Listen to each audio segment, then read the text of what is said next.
तो दोस्तों हमारी आज की कहानी की शुरुआत होते हुए हमें दो ऑफिसर्स को दिखाया जाता है जिनका नाम डिलोन और फ्रैंक होता है। हम देखते हैं ये दोनों ऑफिसर्स एक इन्वेस्टिगेशन करने के लिए एक बिल्डिंग के अंदर चुपके से घुस रहे होते हैं और वहां से उन्हें एक लड़की के चीखने की आवाज सुनाई दे रही थी। और जब ये दोनों उस रूम तक पहुंचते हैं जहां पर ये दोनों उस लड़की को पाते हैं बेहोशी हालत में, लेकिन तभी एक मास्क पहना हुआ आदमी डिलोन के ऊपर अटैक कर देता है। लेकिन यहाँ पर डिलोन उसे खुद मारकर नीचे गिरा देता है, जिसके बाद डिलोन फौरन बैकअप के लिए वायरलेस करता है। लेकिन तब तक वो मास्क वाला आदमी फिर से उठता है और दोबारा डिलोन के ऊपर अटैक कर देता है, लेकिन अब की बार डिलोन उसे जान से मार देता है। अब यहीं से सीन कट होता है जहाँ पर हम डिलोन को देखते हैं जो अपनी वाइफ के साथ होता है और इस वक्त वो वेकेशन के लिए कहीं जा रहा होता है। लेकिन तब तक पीछे से गाड़ी वाले आकर उसकी वाइफ को छेड़ने लगते हैं और फिर धीरे से वो अटैक करके उनको आगे निकल जाता है। अब अगले सीन में हम देखते हैं ये दोनों एक रेस्टोरेंट में रुकते हैं जहां पर वही आदमी इनका पीछा करते हुए वहां तक आ जाता है जिसका नाम हम बुश जान पाते हैं। और यहाँ पर वो दोबारा उसकी वाइफ डिनर को छेड़ने लगता है। तभी उसका हस्बैंड डिलोन उठ जाता है और उस आदमी से कहासुनी करने लगता है। अब हम देखते हैं ये दोनों यहाँ से नाश्ता पानी करने के बाद जंगल की तरफ निकल जाते हैं जहाँ पहुंचकर ये दोनों अपना एक कैंप लगाते हैं। तभी यहाँ पर एक लेडी पुलिस वाली आकर इनको बताती है कि यहाँ के लोग बहुत अजीब है क्योंकि यहाँ के लोग बाहरी लोगों से दोस्ती नहीं करते, इसलिए तुम दोनों अब थोड़ा सावधान रहना। जिसके कुछ टाइम बाद हम देखते हैं ये दोनों घूमने के लिए जंगल के अंदर जाने लगते हैं। अब ये लोग थोड़ी दूर जाने के बाद देखते हैं कि बारिश आने लगती है और तेज बारिश के कारण इन्हें पास के ही एक सुनसान घर के अंदर रुक जाते हैं। और यहाँ पहुंचते ही ये दोनों एक दूसरे के ऊपर जुट जाते हैं और रोमांस करना शुरू कर देते हैं। अब इनका रोमांस खत्म होने के बाद जब उसकी वाइफ कमरों को चेक करने लगती है तब उसे एक कमरा ऐसा मिलता है जिसमें बहुत सारी गन्स रखी होती हैं। ये देखकर वो फौरन अपने हस्बैंड को बुलाती है, जो देखकर दोनों बहुत हैरान रह जाते हैं। अब ये दोनों निकलने ही वाले होते हैं तब तक वही आदमी बुज यहाँ पर आकर इलोन को बेहोश कर देता है और इन्हें ले जाकर एक जगह बांध देता है। अब यहाँ पर बुज इलोन को बहुत टॉर्चर करता है, लेकिन तब तक एक आदमी आता है जो बुज को बताता है कि ये आदमी पुलिस ऑफिसर है। जिसके बाद बुज उनसे माफी मांगता है, जिसके बाद वो कहता है कि मुझसे बहुत बड़ी गलती हो गई, मुझे तुम लोगों के साथ ऐसा तो बिल्कुल नहीं करना चाहिए था। लेकिन इतना कहते ही वो अचानक से अपनी गन निकालता है और इन दोनों कपल को गोली मार देता है, जिसके बाद अब उन दोनों की डेड बॉडीज को एक गड्ढे में ले जाकर फेंक देता है।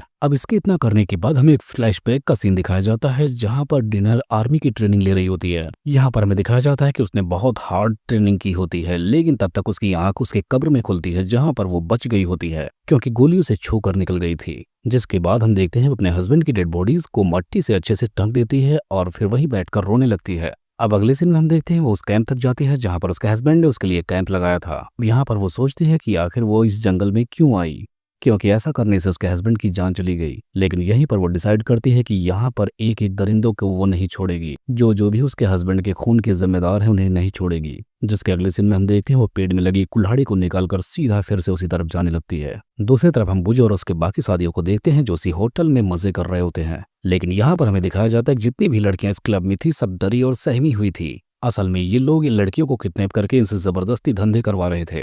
इधर हम डिनर को देखते हैं जो लकड़ी के एक हथियार से बुज के एक साथी की हत्या कर देती है और उसे मारकर फिर से जंगल में छिप जाती है। और अब वो एक के बाद एक शिकार करती रहती है, लेकिन डिनर से एक आदमी छूट जाता है, वो उसके जंगल में आ नहीं पाता। अब हम देखते हैं डिनर फिर से बुज के ठिकाने पर जाकर आग लगा देती है। उसका घर जलने के बाद इतना जोरदार धमाका होता है कि अगल बगल के सारे लोगों को पता चल जाता है। जिसके बाद बुज के साथ साथ बाकी लोग भी ये चीज देखते हैं। बुज जब अपने घर की तरफ जाने लगता है तो उसे रास्ते में उसके घायल दोस्त मिलते हैं जिन्हें वो अपनी गाड़ी में डालकर आगे निकल जाता है। लेकिन डिनर भी उसी कार में छुप कर बैठ जाती है और अब इसके बारे में डिटेल्स इकट्ठा करने लगती है। अब इधर हम देखते हैं बुज अपनी मालकिन के पास आता है जहां पर वो बताती है कि मैंने तुमसे कहा था कि उन दोनों को जान से मार देना, लेकिन तुमसे ये काम भी ठीक से नहीं हो पाया, और बोलती है कि जाओ उसे ढूंढ कर खत्म करो। अब ये क्लब की मालकिन अपने एक आदमी को बोलती है कि उस लड़की के बारे में पता लगाओ कि आखिर वो है कौन। तब उसका आदमी उसे पता लगाकर बताता है कि वो एक आर्मी की रिटायर्ड है। इधर हम देखते हैं डिनर जंगल में जाकर ट्रैप बना रही होती है। इधर हम कुछ आर्मी के जवान को भी देखते हैं जो उसी जंगल में आते हैं और उन्हें वो डेड बॉडीज मिलती हैं। उस डेड बॉडी को देखकर ये लोग बोलते हैं कि ये सारी डेड बॉडीज उस क्लब वाली के आदमियों के हैं, क्योंकि यहाँ उन्हीं का ही हुक्म चलता है। ये सुनने के बाद इनमें से एक आदमी जिसका नाम सैरी फॉक्स होता है वो उस औरत से मिलना चाहता है। अब हम देखते हैं सैरी फॉक्स उस औरत से मिलने के लिए जाने लगता है, लेकिन उसके कंट्रोल रूम वाली औरत उस औरत को जाकर फोन कर देती है कि हमारा एक आदमी तुमसे मिलने जा रहा है। जिसके बाद हम देखते हैं सैरी फॉक्स उसके बाकी साथी उस औरत से जाकर मिलते हैं और उनकी साथियों की मौत के बारे में बताते हैं, जिस पर वो औरत बताती है कि उन्होंने खुद ही अपने आप को मार डाला है। अब हम देखते हैं बोझ अपने कुछ साथियों के साथ घर के बाहर शराब पीकर सो रहा होता है, लेकिन जब वो उठकर घर में जाता है तो वहां पर पहले से ही डिनर मौजूद होती है और यहाँ पर वो अचानक से बुज पर अटैक करके उसे बहुत बुरी मौत मारती है। अब हम देखते हैं सुबह हो चली थी, लेकिन डिनर यहीं पर छुपी हुई थी और वो देखती है कि बुज का एक साथी एक लड़की को घसीटता हुआ घर के अंदर लेकर जा रहा है और उसे ले जाकर कुछ और लड़कियों के साथ बंद कर देता है। ये देखकर डिनर चुपके से वहां पर जाती है और बाकी लड़कियों को छुड़ा कर लेकर आती है, लेकिन तभी एक लड़की को चोट लगती है जिसकी वजह से वो चीख पड़ती है। इतने में बुज का साथी इन लोगों को देख लेता है और वो फौरन डिनर पर गोलियां चलाना शुरू कर देता है, लेकिन इनमें से एक लड़की को उसकी गोली लग जाती है और तब यहाँ पर डिनर उस आदमी को अपनी स्टाइल से मार देती है। अब हम देखते हैं डिनर एमिली नाम की एक लड़की को अपने साथ लेकर जंगल की तरफ भाग निकलती है। इधर हम देखते हैं क्लब की मालकिन को पता चल चुका था कि उसका पार्टनर बुज मारा जा चुका है और उसके घर पे मौजूद सारी बंदी लड़कियां भी निकल चुकी हैं। अब ऐसी खबर सुनकर वो मालकिन एकदम ज्यादा गुस्से में हो जाती है। अब अगले सीन में हमें दिखाया जाता है कि उस होटल की मालकिन ने कुछ खतरनाक आदमी और शिकारी कुत्तों को बुलवा लिए थे। अब रात होने के बाद सुबह हो जाती है, जहाँ पर हंक के दो साथी डिनर की फ्रेंड को पकड़ लेते हैं, लेकिन डिनर यहाँ पर उन दोनों को मारकर उसे छुड़ा लेती है। तब तक हम देखते हैं वो ऑफिसर सैरी फॉक्स आ जाता है जो इन दोनों लड़कियों के ऊपर गन पॉइंट पे ले लेता है, लेकिन तब तक हंक का एक साथी अचानक से सैरी फॉक्स के पेट में गोली मार देता है।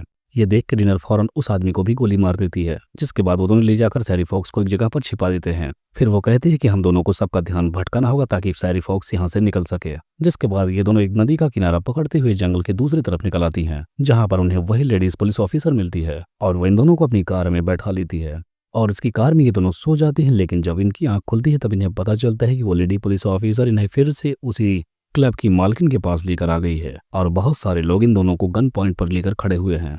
अब ये सारे लोग उन्हें मारने पीटने के बाद एक कमरे में ले जाकर बंद करते हैं, जहां पर वो लड़की बताती है कि वो बुज के बच्चे की मां बनने वाली है। ये सुनते ही वो लोग एमिली को एक दूसरे कमरे में लेकर चले जाते हैं। इधर हम देखते हैं डिनर को एक रस्सी से लटका दिया जाता है। दूसरी तरफ उसकी फ्रेंड जो एमिली होती है वो चुपके से निकलकर एक आदमी को मार देती है और डिनर को जाकर आजाद कर देती है। जिसके बाद डिनर एमिली को अपने कमरे में छुपाकर बाकी लोगों का सफाया करने लगती है और हम देखते हैं डिनर एक एक करके सारे लोगों को मार गिराती है। इधर वो क्लब की मालकिन अपने लोगों की एक एक करके लाश देखते हुए डर जाती है, लेकिन तब तक उस औरत को एमिली मिल जाती है, जिसके बाद वो उसे अपने पॉइंट पर ले लेती है। अब डिनर उस औरत को गन पॉइंट पर लेकर बोलती है कि तुम एमिली को छोड़ दो, लेकिन तब तक पीछे से एक आदमी डिनर पर अटैक कर देता है और इसी मौके पर वो औरत एमिली का गला काट देती है।